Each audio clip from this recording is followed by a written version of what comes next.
स्वागत है हमारे YouTube चैनल एजुकेशन पॉइंट पर। आज मैं आपके सामने लेके आया हूँ गणित की पहली क्लास।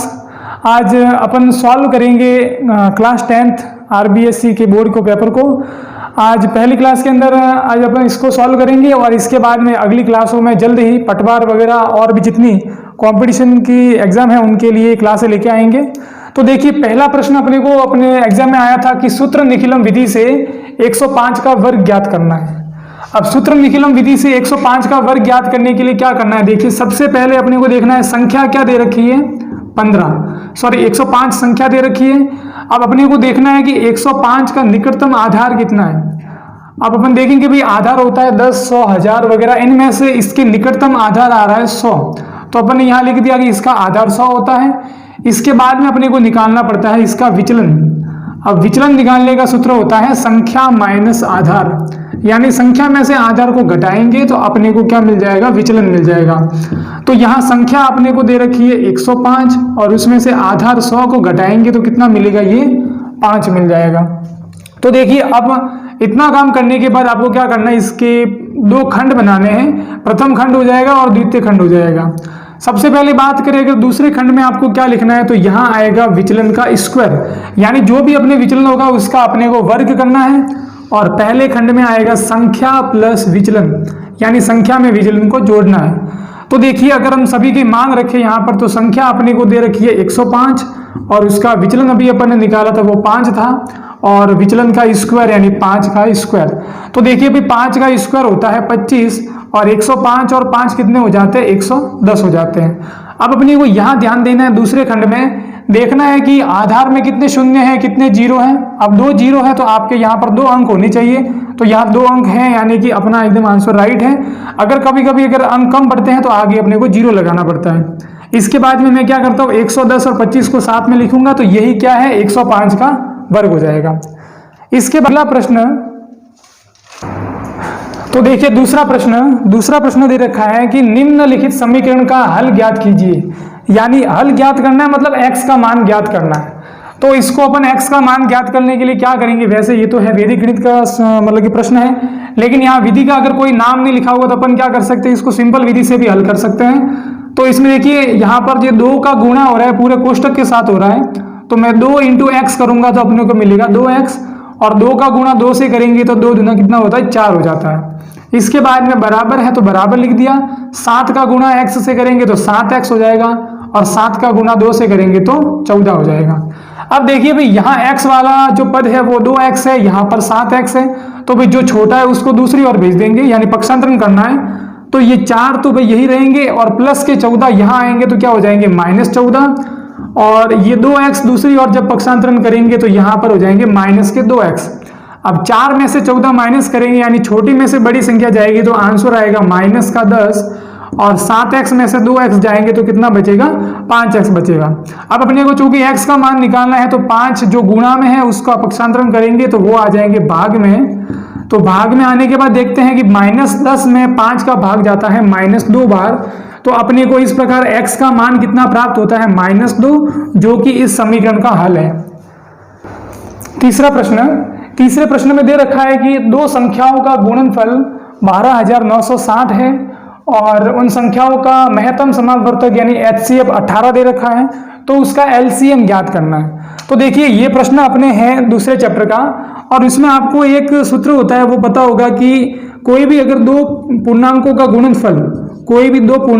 गुणनफल या फिर लिखेंगे 2 संख्याओं का गुणनफल, यानी कि जिन 2 संख्याओं का मसप और मतलब कि HCF और LCM निकाल रहे हैं उनका गुणनफल हमेशा HCF और LCM के गुणा के बराबर होता है, यानी HCF × LCM करेंगे तो वो दोनों संख्याओं के गुणनफल के बराबर होगा।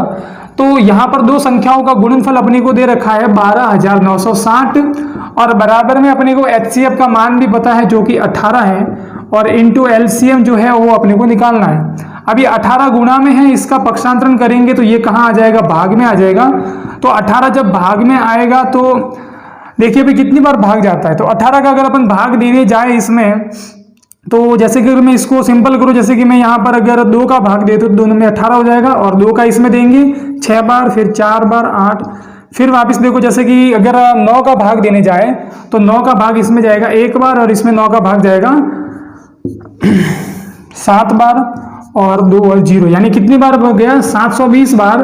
तो इस प्रकार अपने को एलसीएम कितना मिल जाता है 720 मिल जाता है। तो यही इसका क्या है आंसर। प्रश्न चौथे प्रश्न में अपने को जो ये दे रखा है इसका मान ज्ञात करना है। ये छठे चैप्टर का प्रश्न है और इसमें अपने जो त्रिकोणमितीय सारणी याद करते हैं उसका मान यहाँ पर रखने हैं और बताना है कि कितना आएगा आंसर। तो देखो भाई, जहां पर अपने को जो मान रखना है वो रखते जाएंगे। पहले 3 दे रखा है तो 3 लिख देते हैं।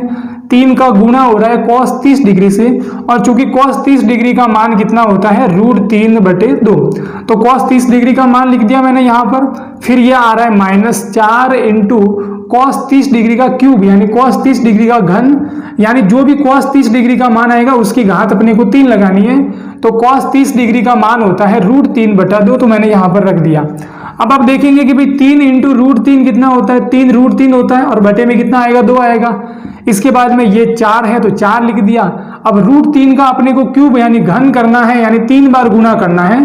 तो मैं √3 इंटू √3 करूंगा तो देखिए भाई, रूट वाली जो 2 संख्याओं का गुणा होता है तो रूट हट जाता है, यानी कि 3 आ जाता है, और इस √3 का गुणा करेंगे तो ये आ जाएगा 3√3, और बटे में जो 2 आ रहा है 2 का अगर घन करेंगे तो 2 इंटू 2 यानी 2 दूनी 4 और 4 दूनी 8 आ जाएगा, तो बटे में लिखेंगे 8। इसके बाद में देखिए भाई, 4 का भाग 4 में 1 बार जाता है और 8 में जाता है 2 बार। तो अपने को यहाँ पर मिला ये 3√3/2 और माइनस ये 1 इंटू क्या हो जाएगा 3√3, तो यही बचेगा, और बटे में 2 है तो मैंने 2 लिख दिया। अब देखो 3√3/2 में से 3√3/2 जाएगा तो खुद में से खुद जाके क्या आ जाता है, माइनस करते तो 0 मिलता है, और यही इसका मान है। 5वां प्रश्न, sec 36 डिग्री बटे cosec 54 degree minus sec 54 degree upon cosec 36 degree, इसका मान अपने को ज्ञात करना है। तो इसका मान ज्ञात करना है तो क्या करेंगे, देखिए यहाँ पर ये जो कोण दे रखे हैं इनका मान अपने को सारणी से नहीं मिलता है, तो इसको करने का तरीका थोड़ा अलग हो जाता है। यहाँ देखिए आप, ये sec और cosec, तो देखेंगे कि इन दोनों में क्या संबंध होता है। तो अपने को पता है कि जो पूरक, ये एक दूसरे के पूरक कोण होते हैं, यानी कि अगर मैं sec थीटा को अगर cosec थीटा में अगर चेंज करने जाऊं तो अगर sec थीटा cosec थीटा में बदलेगा तो ये थीटा क्या हो जाएगा 90 डिग्री में से माइनस हो जाएगा। यानी sec को cosec में बदलना है तो थीटा को 90 में से माइनस करना है। तो देखिए यहाँ पर मैं इस sec को अगर cosec थीटा में बदलूं तो ये थीटा किसमें से 90 डिग्री में से मेरे को माइनस करना पड़ेगा, तो ये मैंने माइनस कर दिया। इसके बाद में बटे में जो आ रहा है वो मैंने लिख दिया, क्योंकि देखो ऊपर नीचे वाले को अपने को सेम बनाना है। ये कितना है cosec 54 डिग्री है। इसके बाद में माइनस करेंगे, और इस वाले अगर मैं sec को अगर बदलने जाऊं तो ये भी हो जाएगा cosec, और इसके लिए भी अपने को ये जो कोण दे रखा है उसको 90 डिग्री में से करना पड़ेगा माइनस। तो देखिए, और बटे में अपने को दे रखा है cosec 36 डिग्री। अब cosec 90 माइनस 36 डिग्री, तो देखो 90 में से 36 जाएगा तो अपने को कितना मिलेगा 54 डिग्री मिलेगा, और बटे में cosec 54 डिग्री पहले से ही आ रहा है। फिर minus cosec 90 degree minus 54 degree, तो 90 में से 54 जाएगा तो कितना मिलेगा 56 डिग्री मिलेगा, और बटे में है cosec 36 डिग्री। तो cosec 54 डिग्री में जब cosec 54 डिग्री का भाग जाएगा, यानी खुद में खुद का भाग 1 बार जाता है, फिर ये माइनस, ये भी इससे कट जाएगा यानी 1 बार कटेगा। तो देखो 1 माइनस 1 और 1 में से 1 जाएगा तो 0 बचेगा, और यही इसका क्या है आंसर है। अब इसके बाद में छठा प्रश्न अपने को बिंदु पथ के चैप्टर से दिया गया है कि त्रिभुज के शीर्षों से समदूरस्थ बिंदु का बिंदु पथ ज्ञात कीजिए। यानी कोई एक त्रिभुज है, तो पहले जैसे कि इसका अगर अपन चित्र बनाने जाए कि ये त्रिभुज है, अब त्रिभुज के शीर्षों से, यानी ये जो अपने को कोण दिख रहा है ABC, यही इसके शीर्ष होते हैं। अब इन तीनों शीर्षों से समदूरस्थ, यानी एक ऐसा बिंदु लेना है जो तीनों से बराबर दूरी पर हो। तो तीनों से बराबर दूरी पर जो बिंदु होगा, यानी जो ये O है, वो उसका बिंदु पथ क्या कहलाएगा, तो इसका आंसर होता है परिकेंद्र। ये जो बिंदु होगा उसका बिंदु पथ क्या कहलाएगा, परिकेंद्र कहलाएगा। अब देखिए क्यों कहलाता है, क्योंकि देखो यहाँ पर आप देखोगे कि ये वाला बिंदु इन तीनों शीर्षों से समदूरस्थ है, यानी कि यहाँ से अगर मैं वृत्त बनाने जाऊं तो ये तीनों बिंदुओं से होकर गुजरेगा, और तीनों बिंदुओं से होकर गुजरने वाला वृत्त ये देखो बाहर से जा रहा है, तो ये कौन सा वृत्त हो जाएगा, परिवृत्त। और परिवृत्त का जो केंद्र होता है वो क्या कहलाता है, परिकेंद्र कहलाता है। यानी उस बिंदु का बिंदु पथ क्या कहलाएगा, परिकेंद्र कहलाएगा।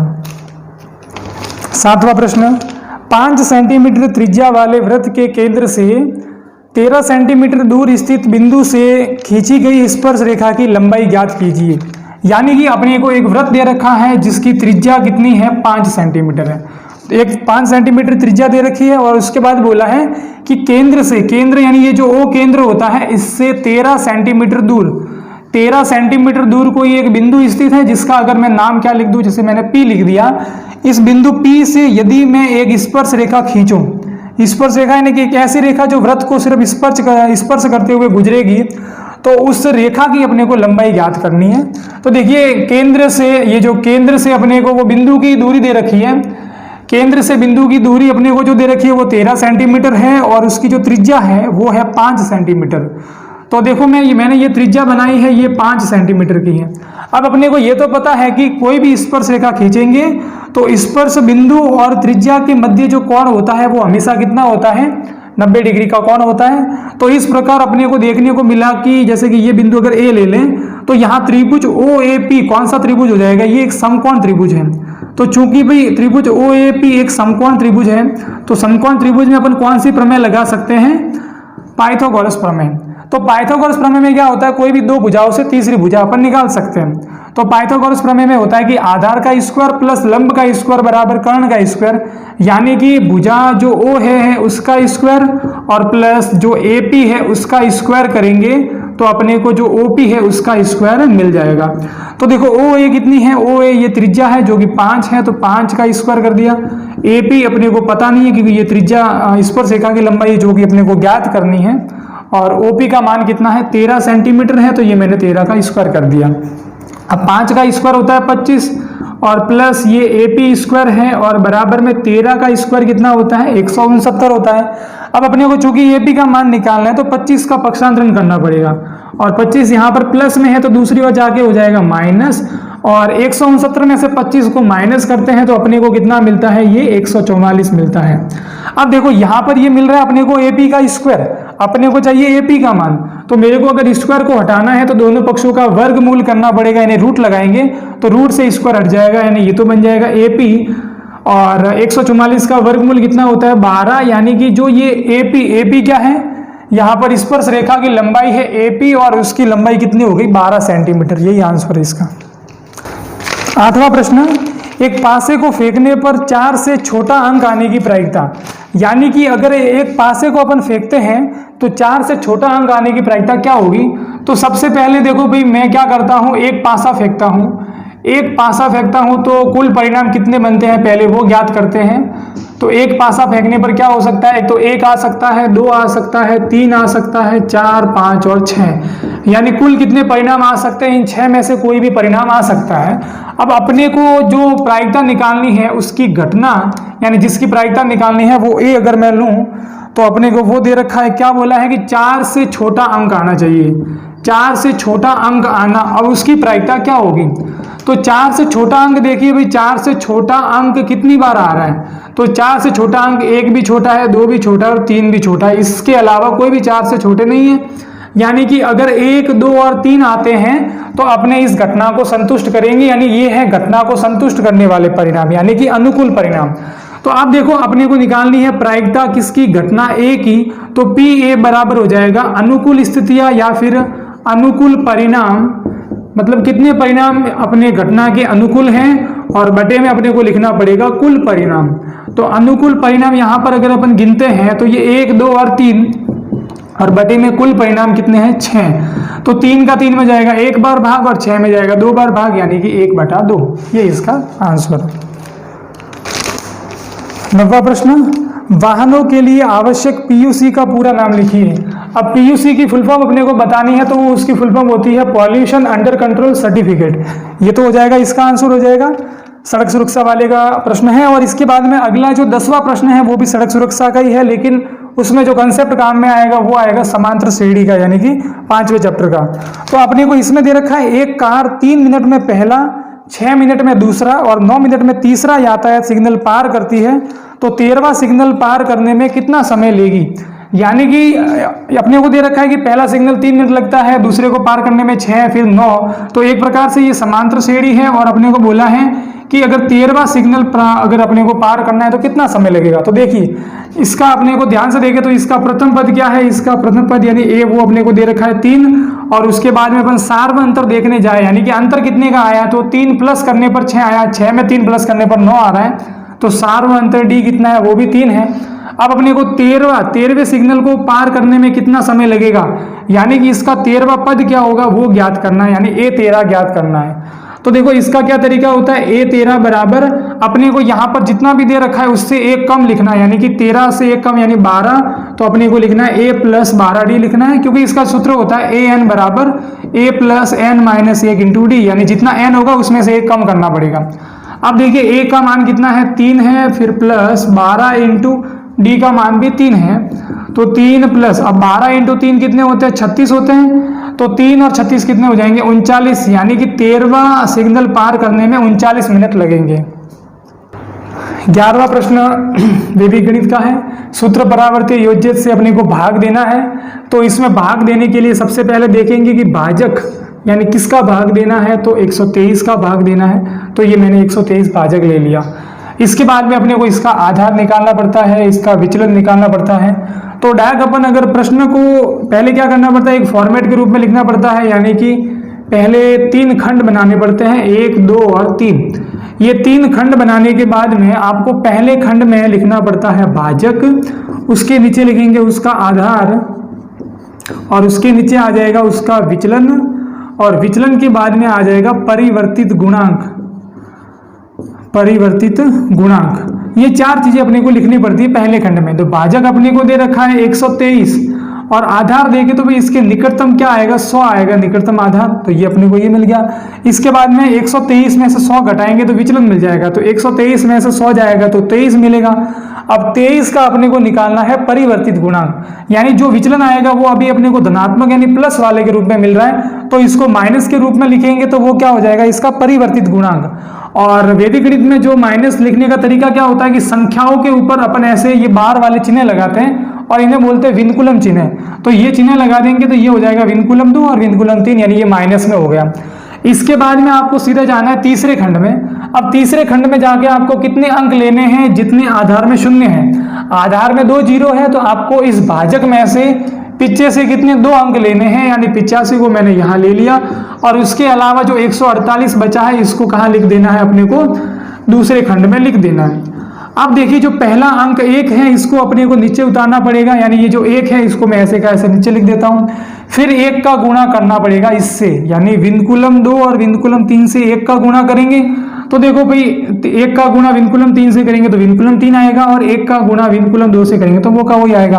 अब चूंकि ये 2 अंकों वाली संख्या है तो ये विनकुलम 2 तो लिखना है इस पहले वाले अंक के नीचे, और अगले अंक के नीचे क्या आ जाएगा विनकुलम 3 आ जाएगा।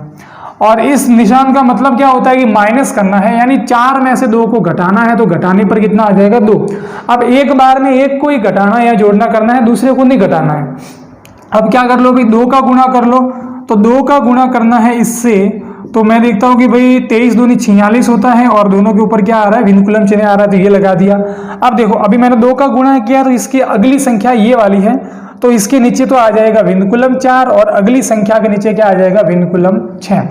अब देखो भाई 8 में से 3 माइनस करेंगे तो 5 आएगा, और 5 में से 4 माइनस करेंगे तो 1 आ जाएगा, यानी कि अपने को यहाँ 1 मिल जाएगा। इसके बाद में एक बार में 1 को माइनस कर दिया, अब दूसरे को नहीं करना है। अब जो 1 आया है वापिस इसका गुणा इससे करना है, यानी 1 का गुणा करने पर क्या आता है विनकुलम 2 विनकुलम 3, तो यहाँ लिख दूंगा विनकुलम 2, यहाँ लिख दिया विनकुलम 3। अब आप घटा सकते हो। अब ये तीसरे खंड में आने के बाद आप सारे में से घटा सकते हैं, यानी 5 में से 3 जाएगा तो 2 बचेगा, 8 में से 6 गया तो 2 बचा, और 2 में से 2 गया तो 0 बचा। अब आप देखेंगे कि यहाँ जो मध्य खंड में जो संख्या मिल रही है वो तो अपना है भागफल, यानी 121 भागफल आएगा, और ये जो 0, 2 यानी जो 2 है ये अपना क्या हो जाएगा शेषफल हो जाएगा, यही इसका आंसर है। 12वां प्रश्न दे रखा है, परिमेय संख्या 7/80 का दशमलव प्रसार शांत है या अशांत आवृत्ति बिना विभाजन प्रक्रिया का उपयोग कर ज्ञात कीजिए। यानी ये जो 7/80 दे रखा है इसका दशमलव प्रसार शांत है या अशांत है वो अपने को पता करना है। तो देखिए ये दूसरे चैप्टर का प्रश्न है। अब बिना विभाजन किए अपन क्या करेंगे भाई, पता करेंगे कैसे ये शांत होता है कि नहीं होता है। तो 80 के आपको जो हर दे रखा है, हमेशा हर के अभाज्य गुणनखंड करने हैं। तो मैं 2 का अगर देखो गुणनखंड करने जाऊं तो ये 40 बार भाग जाएगा, फिर 2 का 40 में 20 बार जाएगा, और 2 का 20 में 10 बार जाएगा भाग, और 2 का 10 में 5 बार, और 5 का 5 में 1 बार जाएगा। इस प्रकार अपन यहाँ देखते हैं कि ये इसके गुणनखंड आ गए। अब मैं क्या करता हूँ कि इनको यहाँ लिख देता हूँ हर की जगह। तो देखो 2 कितनी बार आ रहा है, 1 2 3 और 4 बार आ रहा है, तो 2 की घात लिख दूंगा 4, और 5 1 बार आ रहा है, यानी 5 की घात 1 है, और लिखने की जरूरत नहीं है। अब देखिए अगर हर में अपने को सिर्फ 2 और 5 मिल रहा है, यानी हर अपने को 2 और 5 के रूप में मिल रहा है यदि, तो ये शांत है। और अगर इनके अलावा कोई दूसरी संख्या और आती, जैसे कि 3 हो गया या 7 हो गया, अगर ऐसी संख्या अगर साथ में आ जाती तो ये शांत ना रहकर कैसे हो जाते, अशांत हो जाते। तो चूंकि अपने को भाई पढ़ा है कि अगर सिर्फ 2 की घात m, यानी m कुछ भी संख्या हो सकती है, और इंटू 5 की घात n, यानी 2 और 5 के रूप में है, तो इसका दशमलव प्रसार कैसा हो जाएगा, शांत हो जाएगा। तो इसका आंसर है शांत। इसके बाद में अगला प्रश्न अपने को दे रखा है कि 13वां प्रश्न है कि 14 सेंटीमीटर त्रिज्या के वृत्त के त्रिज्य खंड द्वारा केंद्र पर अंतरित कोण 90 डिग्री है, और वृत्त के लघु त्रिज्य खंड के चाप की लंबाई ज्ञात कीजिए।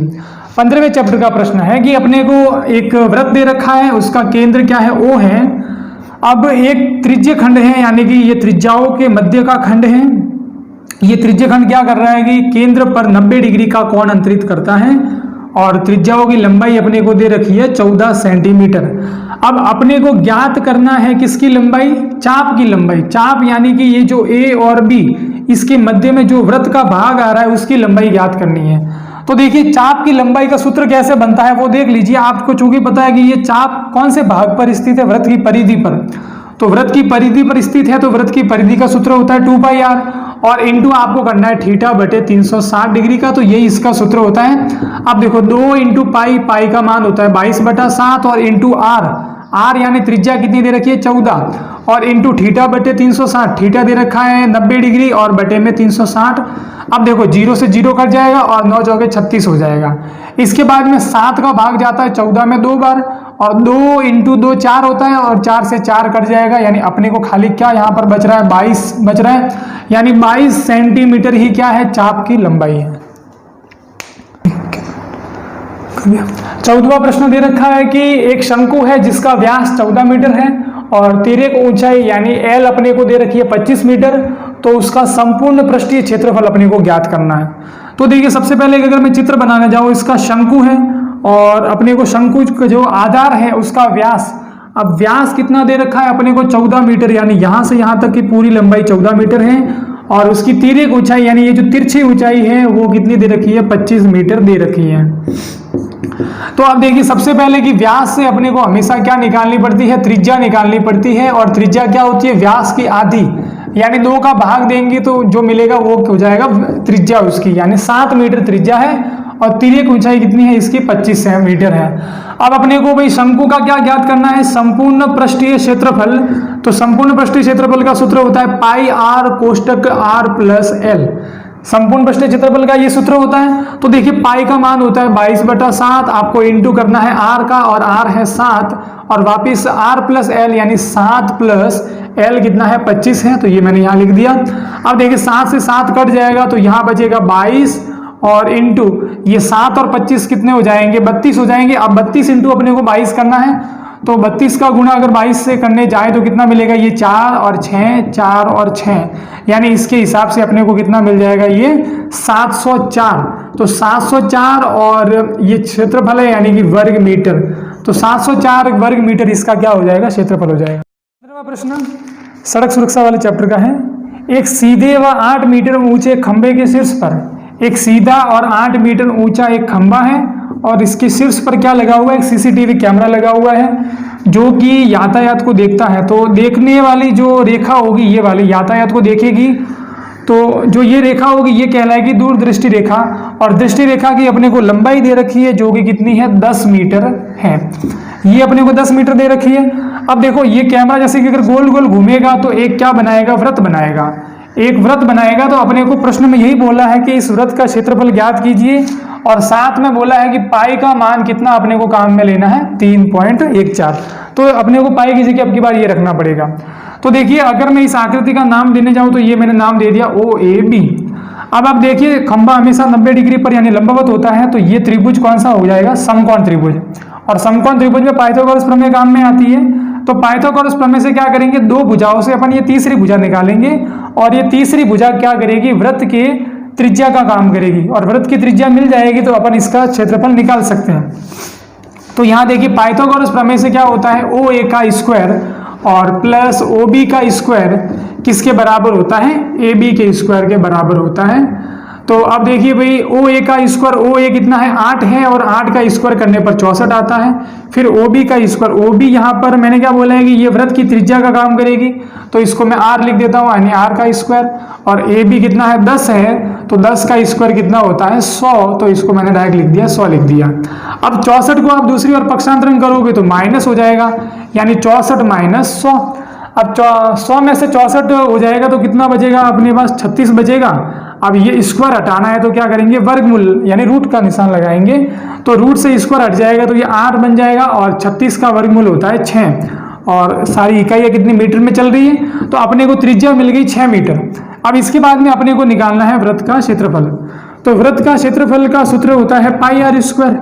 तो देखिए पाई का चूंकि यहाँ पर वैसे मान 22/7 होता है, लेकिन प्रश्न में दे रखा है 3.14, तो मैंने यहाँ पर 3.14 लिखा और इनटू आपको करना है आर का स्क्वायर। आर यानी कितना 6 का स्क्वायर, आर आपने निकाला है 6 का स्क्वायर, तो 3.14 इंटू 6 का स्क्वायर कितना होता है 36। अब अपने को 3.14 दे रखा है, इसमें 36 का गुना करते हैं तो देखिए भाई 6 चौके 24 हो जाएगा, 6 कम 6 और 2 8 हो जाएगा, 6 दिया 18। इसके बाद में इसका गुना करेंगे 3 चौके 12, 80 लगेगी, 1 3 और ये 4 हो जाएगा और 3 3 9, यानी अपने को मिलेगा ये 4 8 और 2 10, फिर 8 और 4 12 13 और ये कितना हो जाएगा 11 हो जाएगा। अब इसके बाद में पॉइंट लगाने की बात आती है, तो देखो 2 अंकों के बाद पॉइंट है तो पीछे से 2 अंकों के बाद पॉइंट लगाएंगे तो अपने को मिलेगा 113.04 वर्ग मीटर। यही क्या है, इस वृत्त का क्षेत्रफल है। 16वां प्रश्न, एक द्विघात बहुपद दे रखा है x square minus 2x minus 15। अब अपने को इसके शून्य ज्ञात करना है। शून्य मतलब x के ऐसे मान ज्ञात करने हैं जिनका मान रखने पर 0 प्राप्त होता है, और इस बहुपद के शून्य को और गुणांकों की मध्य संबंध की सत्यता की जांच करनी है। तो ठीक है, सबसे पहला अपने को काम करना है शून्य ज्ञात करना, और उसके बाद में जो गुणांक दे रखे हैं इनके और शून्यकों के मध्य सत्यता की जांच करेंगे। तो आप देखिए सबसे पहले शून्य ज्ञात करना है, तो यहाँ पर मैं मध्य पद को विभक्त करने वाली अगर विधि काम में लूँ तो अपन देखेंगे कि इसमें मध्य पद यानी इसको तोड़ना पड़ेगा। तो मैं क्या करता हूँ, प्रथम पद को ऐसे लिखता हूँ और अंतिम पद को भी ऐसे लिख देते हैं। अब देखो एक्स स्क्वायर का गुणांक कितना अपने को दिख रहा है, कोई संख्या नहीं दिख रही यानी 1 है, तो 1 इंटू ये -15 है, तो 1 इंटू -15 करने पर कितना आता है -15 आता है, और मध्य पद में कितना दे रखा है संख्या अपने को -2। तो अब अपने को 2 ऐसी संख्या ढूंढनी है जिनका गुणा करने पर तो -15 आता है और उनको जोड़ने पर -2 आता है। तो अपन देखते हैं किस किस का गुणा करने पर, तो अपन देखते हैं 3 और 5 का गुणा करने पर 15 मिलता है। अब अपने को चाहिए माइनस का 15, यानी इनमें से कोई एक संख्या माइनस की होनी चाहिए, यानी या तो 3 माइनस का होना चाहिए या फिर ये 5 माइनस का होना चाहिए। ठीक है, तो ये 2 इसमें हो सकते हैं। अब चूंकि अपने को चाहिए इनका योग आना चाहिए -2, तो -2 आना चाहिए, यानी कि जो बड़ी वाली संख्या है वो माइनस की होनी चाहिए। तो इनमें देखो भाई बड़ी वाली ये 5 है, ये माइनस की, यानी ये वाला जोड़ा अपने काम आएगा। तो एक तो संख्या हो जाएगी -5 और दूसरी हो जाएगी 3। तो यहाँ पर ये मैंने ले लिया -5 और साथ में x लगाना है, और ये दूसरी संख्या क्या हो जाएगी 3 हो जाएगी और साथ में x लगाना है, और तीसरा ये -15। अब इसके बाद में देखिए ये 1 2 3 और 4 पद बन गए। अपने को पहले और दूसरे में से कॉमन लेना है और तीसरे और चौथे में से कॉमन लेना है। तो देखिए इन दोनों में कॉमन क्या आ रहा है, x कॉमन आ रहा है, तो मैंने x कॉमन लिया। कॉमन लेने का मतलब भाग देना है, तो एक्स स्क्वायर में से x कॉमन लेंगे तो भाग जाएगा, तो ये कट जाएगा, कितना बचेगा 1x बचेगा, और -5x में से x बाहर आएगा तो -5 बच जाएगा। इसके बाद में इन दोनों में कॉमन क्या आ रहा है, कॉमन मतलब कोई सेम संख्या का भाग जा रहा है, तो देखते हैं कि दोनों में 3 का भाग जाता है, यानी 3 कॉमन आएगा, तो इसमें 3 का भाग देंगे तो x बचेगा, और -15 में 3 का भाग देंगे तो -5 बचेगा। आप देखेंगे कि ये जो कोष्टक है ये दोनों के अंदर सेम आ रहा है, यानी ये भी कॉमन में आ जाएगा, तो जो x -5 जो कोष्टक है वो बाहर ले लिया, तो इस पूरे में से यदि मैं x -5 को बाहर ले लूँ तो क्या बचेगा, x बचेगा, और इस पूरे में से x -5 बाहर ले लिया तो क्या बन गया 3 बच गया। अब अपने को इसके शून्य ज्ञात करना है, तो बराबर में 0 लेके चलना है, तो ये बराबर मैंने 0 ले लिया। अब आप देखेंगे कि यहाँ पर क्या हो रहा है कि ये दो कोष्टक है, इनके बीच में कोई निशान नहीं है, मतलब गुणा हो रहा है। तो गुणा होने पर कितना आ रहा है 0। अब जब भी इनका गुणा 0 होता है यानी या तो ये 0 होगा यानी x - 5 बराबर 0 होगा, या फिर x + 3 बराबर 0 होगा। तो -5 को जब दूसरी ओर भेजेंगे तो +5 बन जाएगा, और +3 को दूसरी ओर भेजेंगे तो -3 बन जाएगा। यानी x का मान अपने को क्या मिला 5, और दूसरा क्या मिला -3। यानी इसके शून्य अपने को क्या मिल जाएंगे, शून्य अपने को मिला, एक तो x बराबर 5 और दूसरा x बराबर -3। तो ये अभी तक तो आधा आंसर हुआ। इसके बाद में अपने को इसके शून्यक और गुणांकों के मध्य संबंध की सत्यता की जांच करनी है। तो सबसे पहले देखिए इसके गुणांक। अब गुणांक की बात करें तो देखो गुणांक यानी कि इसके 3 गुणांक है, एक होता है a, दूसरा होता है b और तीसरा होता है c। तो a b c कैसे पता करना है, a यानी कि जो x² के आगे संख्या क्या दिख रही है, कोई संख्या नहीं यानी 1 है, और b जो दूसरे नंबर पर आता है 2 आ रहा है लेकिन वो माइनस का है तो -2 हो जाएगा b, a b और उसके बाद में तीसरा हो जाएगा c। तो c कितना है -15, यानी सिर्फ संख्याओं को लेना है। तो a b c के मान यानी ये अपने को गुणांक मिल गए। अब सबसे पहले कि अब कैसे सत्यता की जांच करनी है वो आप देखिए। तो अपने को क्या करना है कि शून्यकों का योग ज्ञात करना है।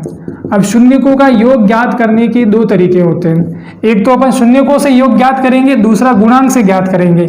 यदि दोनों से योग समान आता है तो इनके मध्य संबंध क्या सत्य हो जाएगा।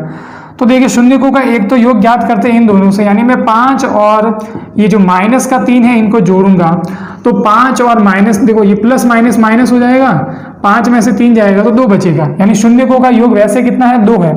और दूसरा अगर तरीका अपन देखें कि शून्यकों का योग कितना होता है, अगर गुणांकों से निकालने जाए तो गुणांकों से निकालने का सूत्र आपके होता है -b/a, यानी कि ये माइनस सूत्र का है और b का मान कितना है -2, तो इसको मैं कोष्टक में लिख देता हूं, और बटे में a का मान a कितना है 1 है।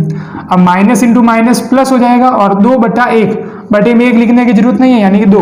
अब देखेंगे कि भले आप शून्यकों से योग निकालो या गुणांकों से योग निकालो, आएगा दोनों सेम ही, दोनों बराबर आएंगे, यानी कि योग में तो भाई इनका संबंध सत्य है। इसके बाद में गुणनफल की बात करते हैं। तो शून्यकों का गुणनफल निकालने जाए यानी कि शून्यकों का गुणा, तो शून्यकों का गुणा एक बार इनका गुणा करके देखते हैं। तो 5 और उसका गुणा करना है -3 से, तो प्लस और माइनस का गुणा माइनस आता है, और 5 × 15 यानी -15 आएगा। इसके बाद में अपन शून्यकों का गुणा निकालेंगे गुणांकों से। अगर गुणांकों से निकालें तो उसका सूत्र जैसे यहाँ पर -b/a होता है तो यहाँ पर इसका सूत्र होता है c/a, और c कितना है अपने, c है -15 और बटे में a का मान लिखेंगे, a है 1, तो बटे में 1 लिखने की जरूरत है नहीं, यानी कि सिर्फ क्या बचेगा -15। अब देखो गुणा भी दोनों में सेम आ रहा है, यानी जब ये दोनों अगर समान आते हैं तो अपन कहेंगे कि संबंध क्या है सत्य है। बस ये इसका क्या है कंप्लीट आंसर है। 17वां प्रश्न, यदि किसी समांतर श्रेणी के दूसरे और तीसरे पद क्रमशः 24 और 28 है तो श्रेणी के पहले 61 पदों का योगफल ज्ञात करना है। अब सबसे पहले अपने को जो प्रश्न में दे रखा है इसको मतलब कि संख्याओं के रूप में बदलेंगे। तो जो दूसरा पद होता है, दूसरा यानी A2, दूसरा पद हो जाएगा A2, वो अपने को दे रखा है 24, और तीसरा पद होता है A3 यानी वो दे रखा है 28, और अपने को 61 पदों का योगफल को लिखते हैं SN, और N क्या होती है पदों की संख्या। तो यहाँ पर 61 पदों का योगफल ज्ञात करना है यानी S61 ज्ञात करना है, तो वो अपन ज्ञात कर लेंगे। तो सबसे पहले क्या करना है कि ये जो दे रखा है उनको कैसे काम में लेना है। तो देखिए अपने को A2 दे रखा है, तो वैसे आपको पता होगा कि सूत्र होता है AN बराबर A plus N minus 1 into D, यानी कि कोई भी अगर पद दे रखा है, जैसे कि यहाँ पर आपको A2 दे रखा है यानी N का मान 2 है, तो देखो मैं यहाँ पर A प्लस N माइनस 1 यानी 2 में से 1 माइनस करना पड़ेगा, तो 2 में से 1 माइनस करूंगा तो 1 मिलेगा, 1 इंटू D क्या होता है 1D होता है। इसी प्रकार अगला दे रखा है A3, तो A3 यानी अब की बार N की जगह 3 काम में लेना है, तो ये A तो A आ जाएगा, और N का मान 3 रखूंगा, 3 में से 1 जाएगा तो 2 बचेगा, और फिर कितना मिलेगा D, यानी कि A2 को क्या लिख सकते हैं A प्लस D, तो मैंने A2 की जगह क्या लिख दिया A प्लस D, और उसका मान जो दे रखा था वो है 24, इसको मैंने लिख दिया समीकरण नंबर 1। इसी प्रकार A3 का मान क्या होता है A प्लस 2D, तो यहां पर मैंने लिख दिया इसको A प्लस 2D, और बराबर कितना दे रखा है 28, तो ये हो जाएगा समीकरण नंबर 2। अब आगे आप ध्यान दीजिएगा कि अपने जो ये दो समीकरण मिले हैं इनसे ही अपने को ये एक तो ए का मान मिलेगा, दूसरा डी का मान मिलेगा। अगर वो अपने को मिल गया तो ये अपन निकाल सकते हैं। तो देखिए दोनों समीकरणों में से बड़ा कौन सा समीकरण दिख रहा है, आप देखेंगे ए तो दोनों में समान है, यहाँ पर 1 डी है, यहाँ पर 2 डी है, तो 2 डी वाला बड़ा है, तो बड़े में से आप क्या कर लो, छोटे को माइनस कर लो। यानी समीकरण 2 माइनस क्या करना है 1, 2 में से 1 को घटाना है, तो 2 में से घटाना है तो समीकरण 2 को मैं लिखता हूं ऊपर, a प्लस 2d बराबर 28 को लिख दिया ऊपर, और जो a प्लस डी बराबर 24 इसको मैंने लिख दिया नीचे। अब चूंकि अपने को माइनस करना है तो माइनस करने के लिए निशानों को बदलना पड़ेगा, यानी प्लस वालों को माइनस बनाना पड़ेगा। तो a में से ये जाएगा तो 0 आ जाएगा, और 2d में से 1d माइनस होगा तो 2d में से 1d गया तो 1d बचेगा, और 28 में से 24 माइनस होगा तो 4 बचेगा। यानी अपने को d का मान तो मिल गया। अब d का मान कोई भी एक समीकरण में रख दीजिए, जैसे कि समीकरण 1 में रखता हूं, तो समीकरण 1 में मैं क्या करता हूं, d का मान रखने पर, तो समीकरण a में d का मान रखता हूं तो देखो भाई a प्लस डी, और d की जगह अपने को 4 रखना है और बराबर में 24 दे रखा है। ये 4 प्लस का है तो दूसरी ओर जाएगा, तो दूसरी ओर जाके 24 में से 4 माइनस होगा, तो 24 में से 4 माइनस होगा तो कितना मिलेगा, 20 मिलेगा। तो ये a का मान हो गया। अब अपने को निकालना है 61 पदों का योगफल। तो 61 पदों का योगफल, उससे पहले अपने को योगफल का सूत्र पता होना जरूरी। तो सूत्र होता है SN बराबर n/2 कोष्टक 2a plus n minus 1 into D, ये इसका सूत्र होता है। अब अपने को n की जगह कितना दे रखा है, कितने पद बोले 61, यानी n का मान 61 है, तो यहाँ पर भी 61 आ जाएगा और बटे में 2। अब 2 इंटू a करना है, 2 का गुणा a से, a कितना है 20 है, तो 2 इंटू 20 कितना हो जाएगा, 40 हो जाएगा। n माइनस 1, n अपने को कितना दे रखा है 61, और 61 में से 1 माइनस करेंगे तो 60 आएगा, और इंटू डी अपन ने निकाला है 4, तो ये मैंने यहाँ लिख दिया 4। अब 61 में 2 का भाग जाएगा नहीं, तो ऐसे लिख देते हैं अपन इसको, फिर ये 40 है। अब 60 इंटू ये 4 कितना होता है, तो 4 से 24, यानी ये हो जाएगा 240। अब 240 और प्लस 40 कितना हो जाएगा, 280 हो जाएगा। ये 280 आया, फिर 2 का भाग देंगे तो ये जाएगा 140 बार जाएगा। अब 61 इंटू 140 कितना होता है, इसका अगर गुणा करें तो एक तो ये 0 आएगा, फिर 4 एकम 4, ये 24, फिर 1 और 6, यानी ये अपने को मिलेगा 854, यानी कि 8540। ये क्या हो जाएगा, 61 पदों का योगफल हो जाएगा। ये इसका आंसर है। 18वां प्रश्न 8वें चैप्टर का है प्रश्न, ऊंचाई और दूरी का।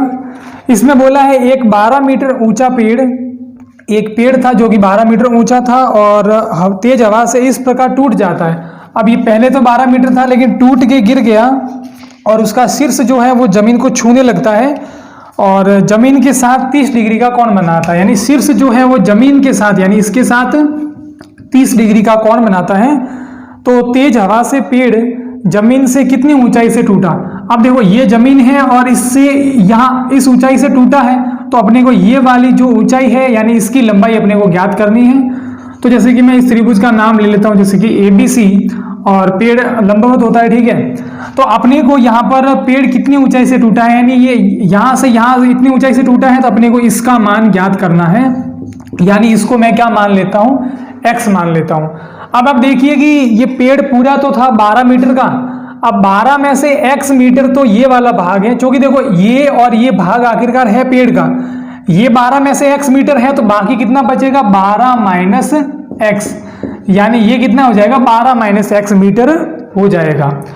अब अपने को इतना ये मिल गया। अब मैंने इसको एक चित्र के रूप में बताया है। अब आप देखो कि अपने को निकालना है x का मान, यानी कि ये कितनी ऊंचाई से टूटा है वो मिल जाएगा। तो देखो ये कोण है, और कोण यानी कि कोण के सामने वाली भुजा क्या होती है, लंब होती है, और 90 डिग्री के सामने वाली भुजा कर्ण होती है। तो लंब और अपने को कर्ण। अब अपने को लाल बटे कका के अनुसार देखना है कि लंब बटा कर्ण उसमें कौन सा अनुपात काम आता है। तो लंब बटा कर्ण में कौन सा थीटा काम आता है, साइन थीटा काम आता है। तो यहां मेरे को लगाना पड़ेगा साइन थीटा बराबर, सूत्र होता है लंब बटा कर्ण। अब साइन थीटा, थीटा कितना दे रखा है 30 डिग्री, तो 30 डिग्री, और देखो भाई लंब कितना है x है, और उसका कर्ण कितना है 12 माइनस x है। साइन 30 का मान 1/2 होता है, तो वो मैंने यहाँ लिख दिया। फिर x बटे 12 माइनस x। अब अपने को वज्र गुणा करना है, यानी कि इसका गुणा इससे करना है, इसका गुणा इससे करना है, बटे में कोई नहीं रखना है। तो ये 12 माइनस एक्स का गुणा 1 से करेंगे तो 1 से करने पर तो वो का वही आता है, और 2 का गुणा x से करेंगे तो 2x हो जाएगा। अब ये माइनस का x है, उसका पक्षांतरण करके दूसरी ओर भेजते हैं तो क्या हो जाता है, प्लस का x, और 2x प्लस 1x कितना हो जाएगा, 3x हो जाएगा। अब देखिए ये 3 यहाँ पर गुणा में है तो गुणा वाला जाएगा भाग में, यानी कि 12 के बटे में 3 आ जाएगा। तो अपने को x का मान कितना मिलेगा, 3 चौके 12, यानी x का मान मिल गया 4। ये x है 4 मीटर, और x कौन सी लंबाई थी, ये वाली, यानी इतनी ऊंचाई से ये पेड़ टूटा है, यानी पेड़ के टूटने की ऊंचाई कौन सी है, 4 मीटर। ये इसका आंसर है। 19वां प्रश्न, एक ही आधार BC पर, यानी कि एक ही आधार है BC पर 2 त्रिभुज ABC और DBC बने हैं। यदि AD और BC परस्पर O बिंदु पर प्रतिच्छेद करे तो सिद्ध कीजिए कि त्रिभुज ABC का क्षेत्रफल और बटे त्रिभुज DBC का क्षेत्रफल किसके बराबर होता है, AO बटा DO के बराबर होता है। अब अपने को ये सिद्ध करना है, लेकिन इस प्रश्न को सिद्ध करने के लिए अपने को जरूरत पड़ेगी रचना की। तो अपने को सबसे पहले क्या करनी पड़ेगी, एक रचना करनी पड़ेगी। और रचना में क्या करना है कि ये जो बिंदु A है, एक तो इससे अपने को लंब डालना है भुजा BC पर, और बिंदु D से भी लंब डालना है, यानी कि लंब खींचना पड़ेगा। तो लंब यानी कि 90 डिग्री पर एक आपको एक ऐसी रेखा खींचनी है, तो BC के साथ ये 90 डिग्री पर बनेगी। अगर इसका नाम मैं M लिख देता हूँ। इसी प्रकार आपको दूसरा लंब खींचना है D बिंदु से, और वो भी कौन से, भुजा BC पर, इसका नाम लिख दिया मैंने N। अब आपको ध्यान देना है कि यहाँ पर ये जो 2 त्रिभुज दिख रहे हैं, ये 2 त्रिभुज दिख रहे हैं अपने को, इन दोनों को पहले समरूप सिद्ध करना है। अब इन दोनों त्रिभुजों को समरूप सिद्ध करना है तो देखो कैसे करेंगे। यहाँ पर मैं लिख देता हूँ, जैसे रचना क्या की है मैंने, एक तो AM लंब किसके ऊपर खींचा है, BC के ऊपर, और दूसरा DN लंब किसके ऊपर खींचा है, BC के ऊपर। तो ये 2 रचनाएं की हैं, तो ये मैंने यहाँ पर ऐसे इसको लिख दिया। इसके बाद में अपन लिखेंगे उत्पत्ति, यानी कि इसके अंदर सिद्ध करेंगे। तो आपको देखो क्या करना है, ये जो त्रिभुज AMO और दूसरा DNO है, इनको समरूप सिद्ध करना है। तो त्रिभुज AMO और त्रिभुज DNO को समरूप सिद्ध करने के लिए आपको क्या करना है, कोई भी 2 अगर कोण आपके बराबर हो जाते हैं तो ये समरूप सिद्ध हो जाएंगे। तो एक तो देखिए इस वाले त्रिभुज में ये 90 डिग्री वाला कोण है, और इस वाले त्रिभुज में भी 90 डिग्री वाला कोण है, यानी कि कोण जो AMO है, ये वाला कोण, ये कोण AMO किसके बराबर है, इस कोण DNO के बराबर है। और दोनों क्यों बराबर हैं, क्योंकि दोनों ही कितने डिग्री के हैं, 90 डिग्री के। एक तो ये हो जाएगा। इसके बाद में आप देखोगे कि ये वाली रेखा और ये वाली रेखा एक दूसरे को प्रतिच्छेद करती है। तो जब रेखा एक दूसरे को काटती है तो ये विपरीत वाले कोण क्या होते हैं, समान होते हैं। और इन कोणों को कौन सा कोण बोलते हैं, शीर्षाभिमुख कोण बोलते हैं, यानी कि ये AOM किसके बराबर हो जाएगा, DOM के बराबर हो जाएगा। कोण AOM बराबर हो जाएगा कोण DON, और इसका कारण अपने को लिखना पड़ेगा यहाँ पर। तो ये कौन से कोण है, शीर्षाभिमुख कोण, यानी कि कोई भी 2 रेखा एक दूसरे को काटती है तो विपरीत वाले कोण इनको बोलते हैं शीर्षाभिमुख कोण। अब देखो 2 कोण बराबर हो गए तो AA नियम से क्या हो जाएगा, त्रिभुज AMO समरूप हो जाएगा, त्रिभुज DNO के समरूप हो जाएगा। अब देखो ये 2 त्रिभुज समरूप हो गए। अब अपने को क्या करना है कि अगर कोई भी 2 त्रिभुज समरूप होते हैं तो उनकी संगत भुजाओं का अनुपात भी समान होता है। संगत भुजाओं का अनुपात कहने का मतलब कि ये जो AM है, जैसे A और M, यानी ये पहले और दूसरे को लेने पर बन रहा है, तो इसकी संगत भुजा भी कौन सी होगी, पहले और दूसरे को लेने पर, यानी DN। तो AM और इसकी संगत भुजा जो DN है, इन दोनों का अनुपात, अगर और जैसे कोई दूसरी भुजा ले ले, जैसे कि ये AO ले ली, यानी पहली और तीसरी, तो यहां से पहले और तीसरे पर कौन आएगा, DO आएगा। तो ये जो AO और DO का अनुपात होगा वो भी समान होगा, यानी जिसकी जो संगत भुजा होगी उनके साथ अनुपात क्या होगा, समान होगा। अब इसको मैं क्या लिख देता हूं, समीकरण नंबर मैंने 1 लिख दिया, यानी ये आगे कहीं पर काम आएगा। अब देखिए, अब अपने को देखना है कि सिद्ध क्या करना है कि इन दोनों के क्षेत्रफलों का अनुपात ये लाना है। तो सबसे पहले अपन ये वाली साइड काम में लेते हैं कि त्रिभुज ABC का क्षेत्रफल, और बटे में क्या दे रखा है, त्रिभुज DBC का क्षेत्रफल। अब क्षेत्रफल का वैसे सूत्र होता है 1/2 आधार इंटू ऊंचाई, तो 1/2 और आधार। अब प्रश्न में पहले से दे रखा है दोनों त्रिभुजों का आधार तो सेम है, यानी आधार तो BC आएगा, तो इसका भी आधार BC, और नीचे वाला त्रिभुज है इसका भी आधार क्या है, BC है। अब इंटू करने की ऊंचाई, तो ABC की ऊंचाई यानी जो लंबवत है भुजा, यही ऊंचाई होती है, तो AM इसका क्या है, ऊंचाई है, और इस नीचे वाले त्रिभुज की ऊंचाई कौन सी है, DN है, तो ये मैंने ले ली, DN ले ली। अब देखिए 1/2 से 1/2 कट जाएगा, BC से BC कटेगा, तो अपने को खाली यहाँ पर क्या मिला, AM/DN मिल गया। अब देखिए चूंकि आपको समीकरण नंबर 1 में दे रखा है कि AM/DN किसके बराबर होता है, AO/DO के बराबर होता है। तो देखो अभी अपने को यही तो लाना था, त्रिभुज ABC का क्षेत्रफल बटे त्रिभुज DPC का क्षेत्रफल किसके बराबर होना चाहिए, AO/DO के, और वो अपन ने क्या कर दिया, सिद्ध कर दिया। यहाँ पर कारण लिख देना, समीकरण 1 से लिखा है कि ये दोनों बराबर हैं, ऐसे इसको सिद्ध करना है। देखिए 20वां प्रश्न, दी गई आकृति में चतुर्भुज ABCD में AB बराबर AC बराबर AD, यानी ये तीनों भुजाएं अपने को क्या दे रखी है, समान। वैसे ये तीनों क्या है, त्रिज्या है, तो त्रिज्या समान ही होती है। तो सिद्ध कीजिए कि कोण BAD बराबर होगा 2 × कोण BDC प्लस कोण CBD। अब ये अपने को सिद्ध करना है। तो देखिए कैसे सिद्ध करेंगे। सबसे पहले भी इसमें एक आप काम कर दो कि भाई देखना है पहले कि ये BAD कहाँ पर है, तो BAD यानी ये पूरा वाला कोण, और BDC तो BDC, तो BDC कोण कैसे बनेगा, जब अपन B और D को मिलाएंगे तो BDC कोण कौन सा हो जाएगा, ये वाला कोण हो जाएगा, और प्लस आपको लेना है CBD यानी ये वाला कोण। ठीक है, तो इसके लिए एक लाइन अपने को ऐसे खींचनी पड़ेगी। अब आप ध्यान से देखिएगा कि ये अपने कौन से चैप्टर, 12वें चैप्टर का प्रश्न है, और इसमें आपके एक प्रमेय अगर पता होगी तो कि किसी भी वृत्त में जैसे कि मैंने ये चाप ले लिया, तो इस चाप के द्वारा एक तो केंद्र पर कोण बनता है और दूसरा ये वृत्त के किसी भाग पर कोण बनता है। तो जो केंद्र पर कोण बनता है उसका आधा कौन सा कोण होता है, ये वाला कोण, या फिर क्या कह सकते हैं कि ये वाला जो वृत्त के किसी भाग पर जो कोण बनेगा वो केंद्र पर बने कोण का आधा, और केंद्र वाला क्या होगा, डबल। यानी अगर ये 40 डिग्री होता है तो ये कितना हो जाएगा, सीधा इसका डबल यानी कि 80 डिग्री हो जाएगा। तो वो वाली प्रमेय काम आएगी। यहाँ देखिए कि इस चित्र में ये जो अपने को दे रखी, जैसे कि मैं ये चाप कौन सा ले लिया, मैंने ये BC ले लिया, ये चाप BC है। देखो BC के द्वारा एक तो केंद्र पर कोण बन रहा है और इसी BC के द्वारा एक कोण बन रहा है इस वृत्त के भाग पर। देखो भाई ये BC है, BC एक तो केंद्र पर कोण बना रहा है एक, और BC कहाँ बना रहा है, वृत्त पर। तो केंद्र पर जो कोण बनता है वो इस दूसरे वाले कोण का डबल होता है, क्योंकि ये कोण और ये इसका क्या हो जाएगा, आधा। ठीक है, तो चूंकि आप लिखोगे कि एक ही चाप द्वारा केंद्र पर बना कोण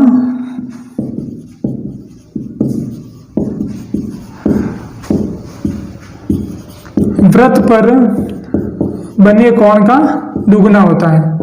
ठीक है, ये अपने को ध्यान रखना है कि जो केंद्र पर कोण बनेगा वो वृत्त पर कोण का क्या होता है, दुगना होता है। यानी कि ये देखिए BC का कोण एक तो यहाँ पर बन रहा है BAC, तो जो कोण BAC है वो केंद्र पर बना है, और जो दूसरा कोण है BDC, ये BDC कहाँ पर बन रहा है, दूसरे वाले भाग पर, वृत्त पर बन रहा है। तो जो केंद्र वाला कोण होगा वो इसका डबल होगा। इसको मैंने लिख दिया समीकरण नंबर 1। इसी प्रकार जैसे यहाँ मैंने BC को लिया, अब अपन लेते हैं CD को। तो CD एक तो केंद्र पर कोण बना रहा है और CD ही वापस कहाँ बना रहा है, वृत्त पर बना रहा है। तो इसी प्रकार दूसरा अपने को क्या मिलेगा कि केंद्र वाला कोण, केंद्र वाला CD के द्वारा केंद्र पर कोण कौन सा बन रहा है, DAC बन रहा है। तो कोण DAC बराबर कितना होगा, इस बाकी वाले कोण का डबल, यानी ये बाकी वाला कोण क्या है, CBD है। तो CBD का ये हो जाएगा दुगुना, ये हो जाएगा समीकरण नंबर 2। अब समीकरण 1 और 2 को अपने को ऐड करना है, यानी समीकरण 1 + 2 करेंगे, यानी इन दोनों को जोड़ेंगे तो कोण BAC और प्लस कोण DAC अपने लेफ्ट हैंड साइड को जोड़ दिया। अब राइट हैंड साइड को जोड़ते हैं तो 2 कोण BDC और प्लस 2 कोण CBD। अब देखिए ये कोण BAC यानी ये वाला और DAC यानी ये वाला, तो ये प्लस ये कोण पूरा बन जाएगा यानी BAD बन गया। तो ये तो कोण बन जाएगा BAD, और इन दोनों में कॉमन आ रहा है 2 ले लिया बाहर, तो ये बचेगा कोण BDC और ये बचेगा कोण CBD। तो देखो यही अपने को सिद्ध करना था और ये अपने को मिल गया।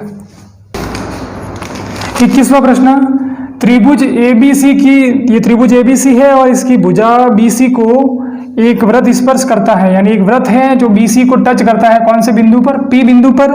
और यदि भुजाओं AB और BC को आगे बढ़ाया जाए तो वो वृत्त को बिंदु Q और R पर स्पर्श करते हैं। इतना अपने को दे रखा है। अब अपने को सिद्ध करना है, अपने को यहाँ पर सिद्ध करना है कि जो भुजा ए क्यू है, ए क्यू होती है 1/2 भुजा A B plus B C plus C A. ये एक एग्जाम्पल का प्रश्न है अपने कौन से 13वें चैप्टर का। तो 13वें चैप्टर में से ये प्रश्न है। अब इसको कैसे सिद्ध करना है, देखिए आपको सबसे पहले अगर स्पर्श रेखाओं की बात आई है तो ध्यान रखना है कि किसी भी बाहर वाले बिंदु से यदि स्पर्श रेखाएं बनती हैं तो वो हमेशा दोनों स्पर्श रेखाएं समान होगी। यानी जैसे ए बिंदु से स्पर्श रेखा बनेगी तो ये वाली और दूसरी स्पर्श रेखा समान होगी। अब जैसे ये बिंदु बी है तो यहां से भी स्पर्श रेखा जा रही है, ये भी जा रही है, तो ये दोनों भी क्या होगी, समान होगी।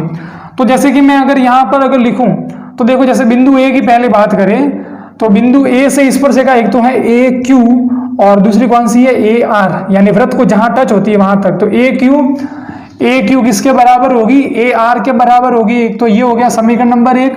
इसके बाद में देखिए बिंदु बी से एक तो यहां तक जा रही है, वृत्त को टच कर रहा है, एक यहां पर वृत्त को टच कर रहा है, यानी दो ये स्पर्श रेखाएं होगी। तो बी क्यू किसके बराबर हो जाएगी, बीपी के बराबर। तो बी क्यू बराबर हो गई ये बीपी, ये समीकरण नंबर हो जाएगा 2। इसी प्रकार जो ये सी है, सी से एक तो ये सीपी और दूसरी हो जाएगी सी आर, तो ये दोनों भी क्या हो जाएंगे, समान हो जाएंगे। यानी किसी भी एक बिंदु से दोनों स्पर्श रेखाओं की लंबाई हमेशा समान होती है। अब देखिए, अब अपने को समीकरण नंबर 1 को देखना है कि समीकरण 1 क्या दे रखा है, ए क्यू प्लस ए आर। अब इस ए क्यू और ए आर को तोड़ के लिखना है, यानी ये जो ए क्यू है ये यहां से यहां तक दो भागों से मिलकर बन रहा है, यानी ए बी और बी क्यू को जोड़ने पर, यानी मैं इसको लिखता हूं ए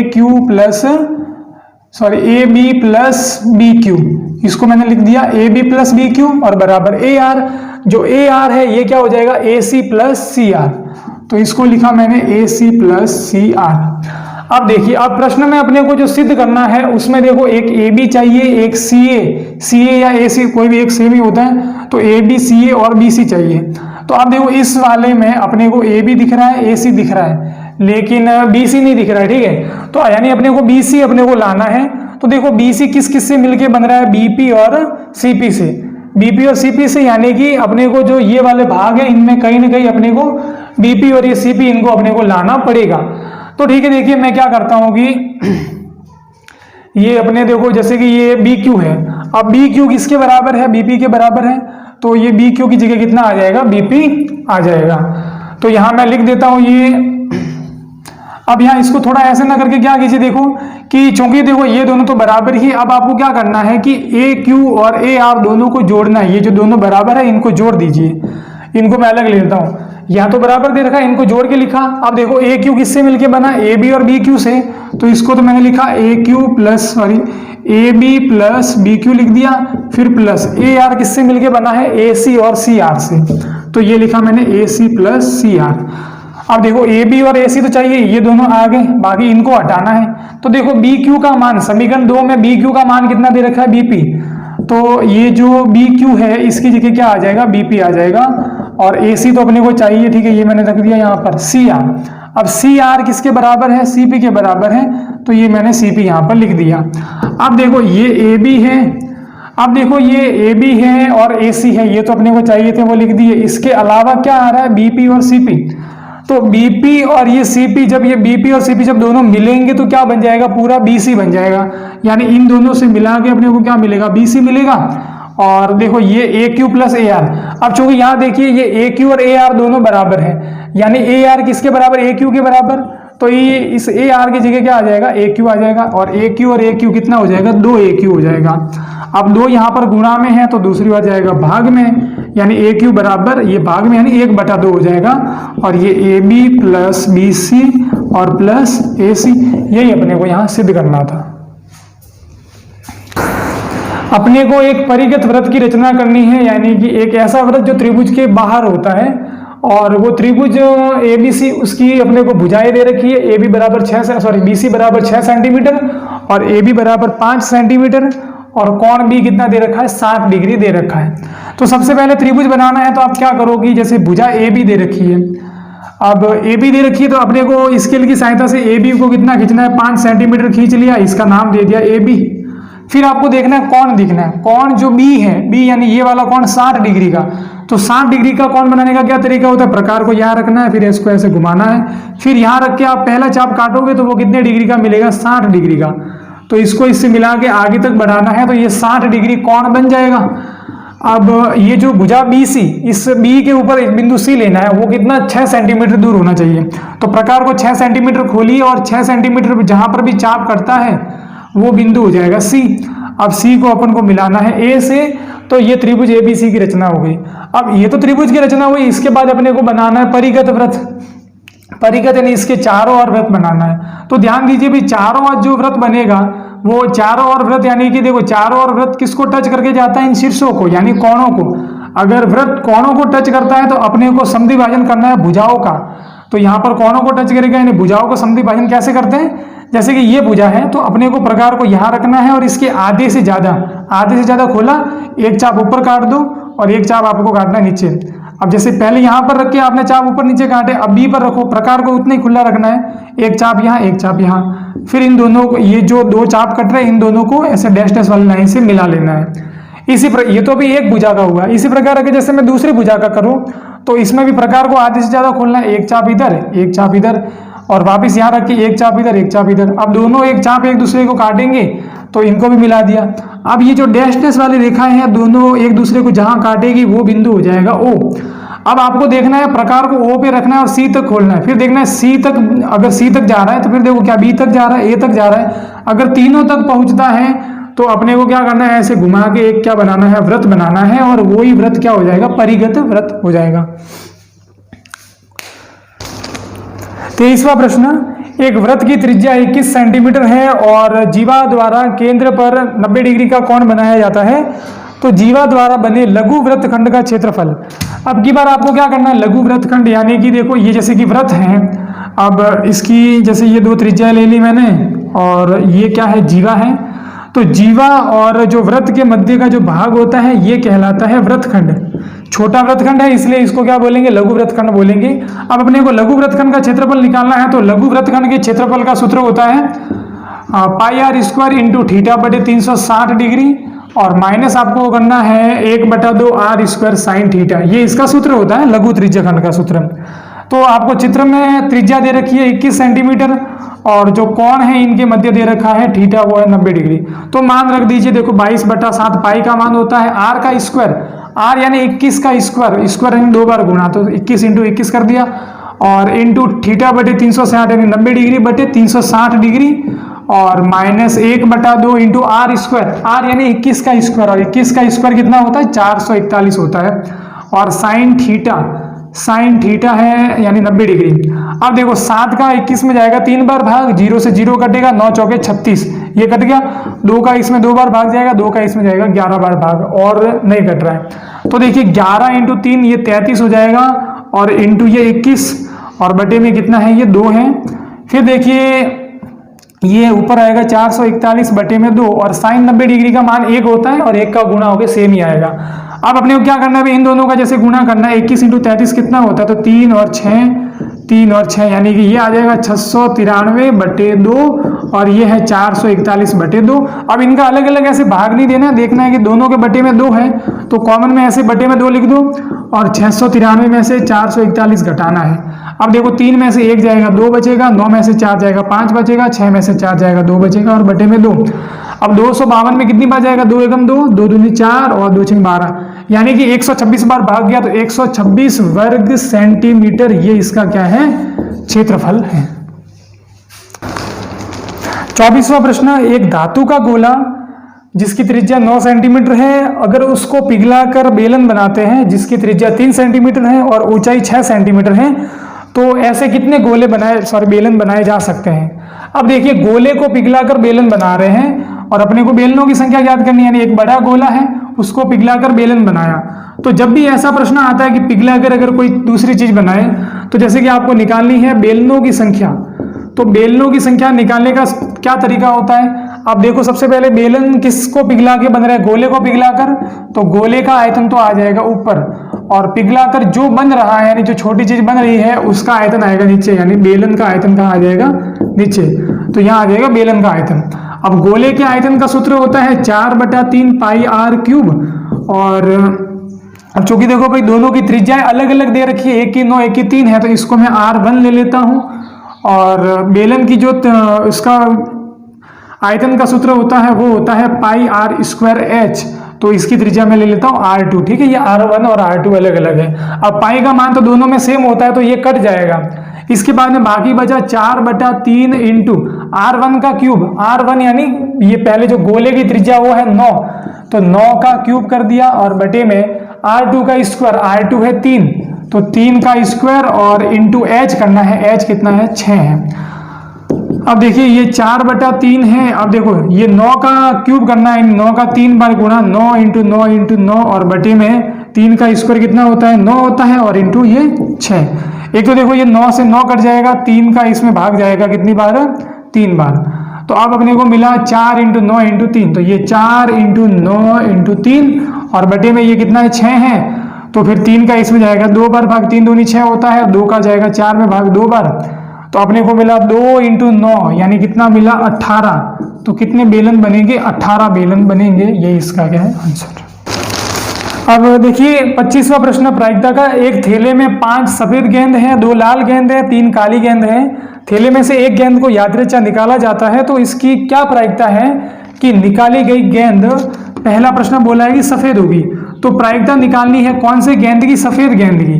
तो अब पहले तो अपने को देखना है कुल गेंद कितनी है, तो कुल गेंद 5 और 2 7 और 3 10, टोटल गेंद 10 है, यानी कुल परिणाम बदले हो जाएंगे 10।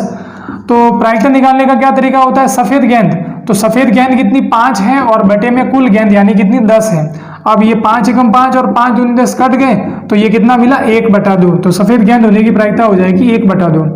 इसी प्रकार अगला प्रश्न बोला है कि लाल गेंद होने की प्रायिकता क्या होगी? तो लाल देखो भाई, लाल गेंद है कितनी? 2 है, कितने में से? 10 में से, तो 2 एकम 2 और 2 पंचे 10, यानी ये कितना आ जाएगा? 1/5। इसी प्रकार अगला प्रश्न बोला है अपने को कि प्रायिकता निकालनी है काली गेंद होने की, तो गेंद काली होनी चाहिए, तो काली गेंद 3 है, कितने में से? 10 में से, तो ये तो कटेंगे नहीं, तो 3/10 इसकी क्या है? प्रायिकता है। देखिए अगला प्रश्न है 26वां, ग्राफ वाला है कि 2 समीकरण दे रखे हैं, इनको ग्राफीय विधि से हल करना है। तो देखिए हल करने का अपना जो नॉर्मल जो मेथड होता है उसके हिसाब से आपको क्या करना है कि पहले समीकरण को के लिए आपको x और y के अलग अलग मान निकालने हैं और उनके मध्य एक सारणी बनानी पड़ेगी x और y के मध्य। इसी प्रकार दूसरे के लिए भी बनानी है और दोनों सारणियों से बिंदुओं को अगर ग्राफ के अंदर दर्शाएंगे तो कुछ ऐसा आपको चित्र मिल रहा होगा जिसमें ये दोनों रेखाएं कहां पर टच कर रही है? x अक्ष पर। तो x अक्ष पर y तो 0 हो जाता है और वो वाला बिंदु अपने वो कितना है? 5 है, यानी कि अपना हल क्या हो जाएगा? x बराबर तो 5 हो जाएगा और y बराबर 0 हो जाएगा। ये तो इसका हल है, यानी जिसके भी ये आंसर आ रहा है वो सही है। अगला अपने को बोला है कि इस हल की सहायता से 4x + 3y बराबर यदि m है तो m बराबर कितना होगा? तो देखो 4 इंटू एक्स, तो 4 इंटू एक्स, एक्स कितना है? 5 है, यानी 5 कर दिया। 3 इंटू वाई, वाई का मान 0 है, यानी 0 का गुणा करेंगे। 4 पंजे 20 होता है, 3 इंटू 0 0, यानी कि m का मान अपने को कितना मिल जाएगा? 20 मिल जाएगा। ये इसका आंसर था। देखिए 27वां प्रश्न अपने त्रिकोणमिति का सवाल है 7वें चैप्टर का। इसमें अथवा में दे रखा है, अथवा में जो पहला प्रश्न है उसमें पहले का पहला, उसमें लिखा हुआ है √1 - sin a / 1 + sin a।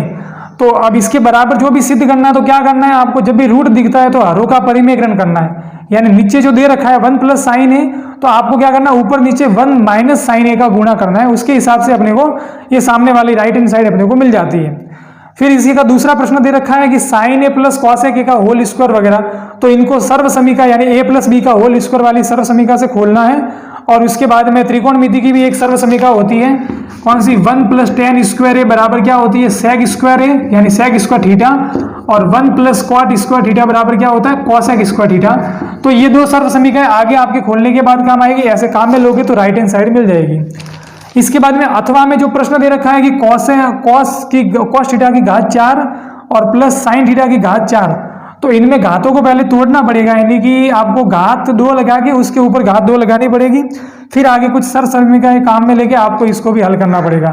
यानी ये तो थे सिद्ध करने वाले सवाल, इनमें तो आपको क्या करना है कि जो भी सूत्र वगैरह ये काम में लेने और इनको सिद्ध करना है, ठीक है। तो ये तो जैसे अपने को मिल जाते हैं आराम से। अब इसके बाद में अगला प्रश्न अगर मैं बात करूं 28वां, जो कि निर्देशांक ज्यामिति का है। निर्देशांक ज्यामिति में अब की बार 2 भागों में सवाल आए हैं, यानी कि एक तो 28वें का पहला है और एक 28वें का दूसरा है। 28वें के पहले में बोला है कि x अक्ष पर एक ऐसा बिंदु ज्ञात कीजिए। अब देखो सबसे पहले बात ध्यान देनी है कि x अक्ष पर बोला है, तो जो भी बिंदु x अक्ष पर होता है तो उसके लिए y का मान तो हो जाता है 0। अब x अक्ष पर कहाँ है वो पता नहीं है, तो मान लिया वो क्या है? x, ठीक है, यानी कि एक्स अक्ष पर वो बिंदु क्या हो जाएगा, x, 0 हो जाएगा। अब अपने को बोला ये बिंदु -2, 3 और -3, 4 से क्या है, समान दूरी पर, यानी एक बिंदु A है, दूसरा बिंदु B है, उससे ये जो P बिंदु है x अक्ष पर, ये क्या है, समान दूरी पर है, यानी कि AP और BP ये जो दूरियां है ये समान है। तो आपको क्या करना है, पहले AP और BP दोनों समान दे रखे हैं, तो AP के बीच की दूरी निकालनी है। तो AP के बीच दूरी यानी कि x2 - x1 का whole square plus -y2 - y1 का होल स्क्वायर अंडर रूट वाला ये सूत्र लगाना है। तो AP कैसे मिलेगा, देखो भाई AP निकालना है, यानी इन दोनों के बीच की दूरी, तो इसमें से ये घटाना पड़ेगा। अब x में से -2 को घटाना है, तो माइनस और माइनस हो जाएगा प्लस, यानी x + 2 का होल स्क्वायर, और इसमें से 0 में से 3 को घटाना है, 0 - 3 करेंगे तो ठीक है ये, और उसका स्क्वायर करना है। ये तो AP का मान था। इसके बाद में BP निकालना है, तो BP का मान क्या होता है, ये x में से -3 घटाना है, माइनस में से माइनस यानी प्लस हो जाएगा, तो x + 3 का होल स्क्वायर, और 0 में से 4 को घटाना है, यानी 0 - 4 का होल स्क्वायर। ये तरीका होता है। अब दोनों साइड में देखो भाई रूट है, तो रूट हटाने के लिए क्या करते हैं, दोनों पक्षों का स्क्वायर करते हैं, तो स्क्वायर से रूट हट जाएगा, तो खाली अपने को मिलेगा x + 2 का होल स्क्वायर। अब 0 में से 3 जाएगा तो -3 आएगा, -3 का स्क्वायर, ये है x + 3 का होल स्क्वायर, और 0 में से 4 जाएगा तो -4 का होल स्क्वायर, यानी स्क्वायर से रूट काटा है अपन ने। अब देखो a + b के होल स्क्वायर से इसको अगर कोष्टक को खोले तो ये हो जाएगा x², 2 का स्क्वायर 4 और प्लस 4x, माइनस का हो या प्लस का हो, स्क्वायर हमेशा प्लस में आता है, यानी 3 का स्क्वायर 9 बराबर ये x², 3 का स्क्वायर 9 और 2 × 3 यानी ये हो जाएगा 6x, 4 का स्क्वायर होता है 16। अब देखिए x² से x² कट जाएगा, और ये 9 से 9 भी कट जाएगा। अब देखो आपको यहाँ पर मिल रहा है 4 + 4x बराबर 6x + 16। अब अपने को 4x को वहाँ भेजना है, 16 को यहाँ लाना है, तो ये 16 यहाँ आएगा तो माइनस हो जाएगा, 4x दूसरी ओर जाएगा तो 6x में से माइनस हो जाएगा। अब 6x - 4x होता है 2x, और 4 में से 16 जाएंगे तो माइनस का 12 बचेगा, और 2 जाएगा इसके भाग में, तो 12 में कितनी बार, -12 में कितनी बार जाएगा, 6 बार भाग जाएगा, यानी x का मान मिलेगा -6। तो x का मान इसके अंदर रखेंगे, यानी कि -6 और ये कॉमा 0, ये इसका क्या था, आंसर था।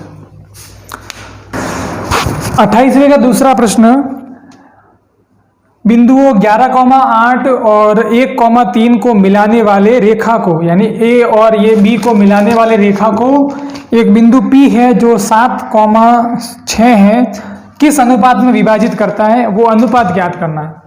तो जब भी अपने को अनुपात ज्ञात करना है तो मान लेना है कि वो अनुपात है k/1।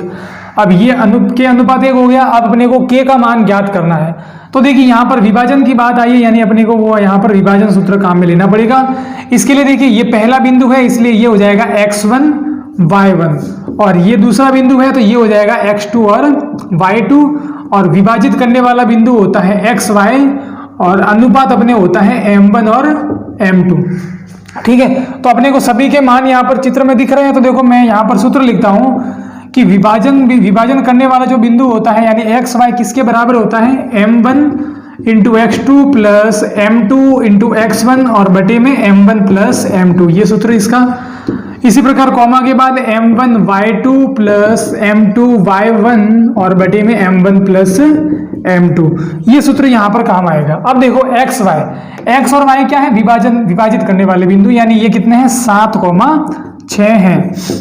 इसके बाद में देखिए m1 का गुणा x2 से, m1 कितना है k और x2 कितना है 1, तो k × 1 हो जाएगा k, फिर प्लस m2 × x1, m2 है 1 और इंटू x1 कितना है 11, तो 1 × 11 हो जाएगा 11 और बटे में m1 plus m2, m1 k है और m2 1 है, यानी k प्लस 1।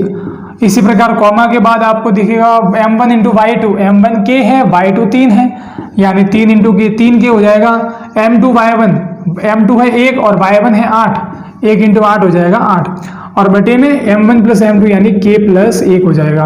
अब आपको भाई k का मान ज्ञात करना है, तो या तो भाई इस 7 को इसके बराबर रख दो, जैसे कॉमा के पहले वाला है तो कॉमा के पहले वाले के बराबर रखना है, तो 7 बराबर अपन क्या रख देंगे, k प्लस 11 बटे k प्लस 1, क्योंकि तुलना करने पर पता चलता है कॉमा से पहले वाला कॉमा के पहले वाले के बराबर होता है।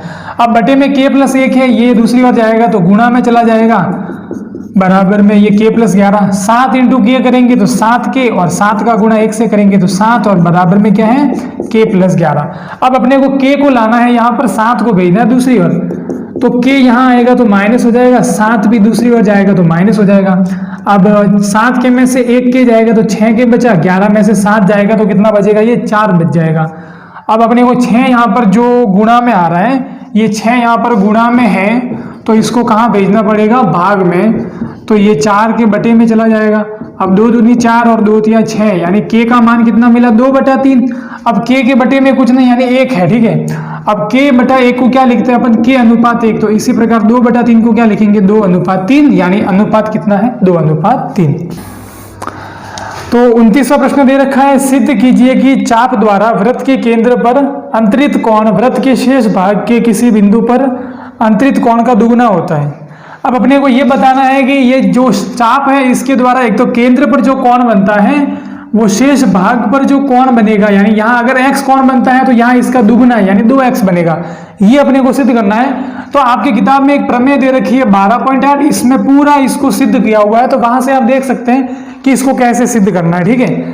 फिर इसके अथवा में अपने को एक प्रश्न दे रखा है कि एक वृत्त है और उसके अंदर अगर मान लो कोई भी चतुर्भुज है, अभी तक दे नहीं रखा है कि चक्रीय चतुर्भुज है, लेकिन अगर एक चतुर्भुज दे रखा है और उसकी अगर एक भुजाओं को अगर मैं बाहर की ओर अगर अपन बढ़ाते हैं तो बाहर की ओर बढ़ाने पर जो कोण बनता है, ये बाहर वाला कोण अगर ये उसके अंतराभिमुख कोण यानी इसके अगर बराबर है तो ये कौन सा कोण होगा, चक्रीय चतुर्भुज होगा, ये सिद्ध करना है। तो देखो आपको ये सामने दिख रहा है कि ये वाला जो कोण है, ये वाला जो कोण है, ये सॉरी सीधी रेखा पर जो कोण बनते हैं उनका योग होता है 180 डिग्री, यानी ये अगर x है, ये अगर x है तो ये कितना हो जाएगा भाई 180 डिग्री माइनस x, यानी जितना भी इसको 180 डिग्री में से घटाना पड़ेगा फिर ये मिलेगा। और अपने को बोला है कि ये बाहर वाला कोण सामने वाले कोण के बराबर है, यानी ये x है तो ये भी x हो जाएगा। अब आपको क्या करना है, ये x था तो 180 डिग्री में से घटाएंगे तो दूसरा कोण मिला। अब आपको आमने सामने वाले कोणों को यानी इस x को और ये 180 डिग्री माइनस x है इनको जोड़ के देखना है, तो x और माइनस x कट जाएगा, क्या मिलेगा, इनका योग 180 डिग्री। और अपन ने एक पढ़ा है कि भाई किसी भी अगर चतुर्भुज में आमने सामने वाले कोणों का योग 180 डिग्री होता है तो वो कौन सा चतुर्भुज होता है, चक्रीय चतुर्भुज होता है। इस प्रकार इसको अपन सिद्ध कर सकते हैं। इसके बाद में 30वां प्रश्न अपने को बोला है, एक सारणी दे रखी है बारंबारता बंटन की और उसका अपने को माध्य और बहुलक ज्ञात करना है। तो माध्य और बहुलक ज्ञात करना है तो देखिए भाई माध्य में सबसे पहले आपको जो ये x दे रखा है उसका मध्य मान ज्ञात करते हैं। मध्य मान कैसे ज्ञात करते हैं, दोनों सीमाओं को जोड़कर 2 का भाग देकर, यानी जैसे कि ये 0 और 10 है तो इन दोनों को जोड़ेंगे कितना आ जाएगा, 10 आ जाएगा, 10 में 2 का भाग देंगे तो 5, इसी प्रकार अगला 10 वगैरह ऐसे मिलेगा। तो वो जो x मिलेगा उसका गुणा करना है f से, तो अपने को f इंटू एक्स करने पर क्या मिलेगा, fx मिलेगा। तो एक तो fx मिलेगा तो fx का जो योग करेंगे तो मिल जाएगा सिग्मा fx, और f का योग करेंगे तो वो मिलेगा सिग्मा f। तो देखो सिग्मा fx अपन सिग्मा f, यही किसका सूत्र होता है, माध्य का, तो उससे अपने को माध्य मिल जाएगा। इसके बाद निकालना पड़ता है बहुलक। तो बहुलक निकालने का सूत्र क्या होता है, बहुलक निकालने का सूत्र होता है L plus f1 minus f0 upon 2f1 minus f0 minus f2, ये सूत्र होता है और इंटू h होता है। अब देखो भी आपको जैसे कि सारणी के अंदर अगर आपको क्या निकालना है, जैसे कि ये f1 f0 कैसे निकालना है, तो अधिकतम जो बारंबारता दे रखी है, जैसे कि अपने इस सारणी में अधिकतम बारंबारता कितनी 13 है, उसके ऊपर 10 है और उसके नीचे कितनी 7 है, और ये कितना है 20 से 30 है। तो देखो भाई ये जो अधिकतम बारंबारता 13 है तो ये इसको अपने को बहुलक वर्ग ले लेना है और एक इसके ऊपर वाली बारंबारता लेनी है, एक इसके नीचे वाली। तो ये हो जाएगा f0, ये हो जाएगा f1, ये हो जाएगा f2 का मान, और ये 20 जो है वो L का मान है और दोनों का अंतर कितना है 10 है, वो H का मान हो जाएगा। ये मान इस सूत्र में रखना है, आपको आंसर मिल जाएगा। तो देखिए आज अपन जो ये पेपर हुआ है बोर्ड का एग्जाम, इस पूरे को सॉल्व किया है। आप देखिएगा अब किस किस के कितने प्रश्न के आंसर सही आ रहे हैं कमेंट में लिखकर जरूर बताइएगा। और जल्द ही पटवार भर्ती और जितने भी कंपटीशन एग्जाम है उनके वीडियो लेकर आपके सामने उपस्थित होंगे। और वीडियो देखने के लिए आपका बहुत बहुत धन्यवाद।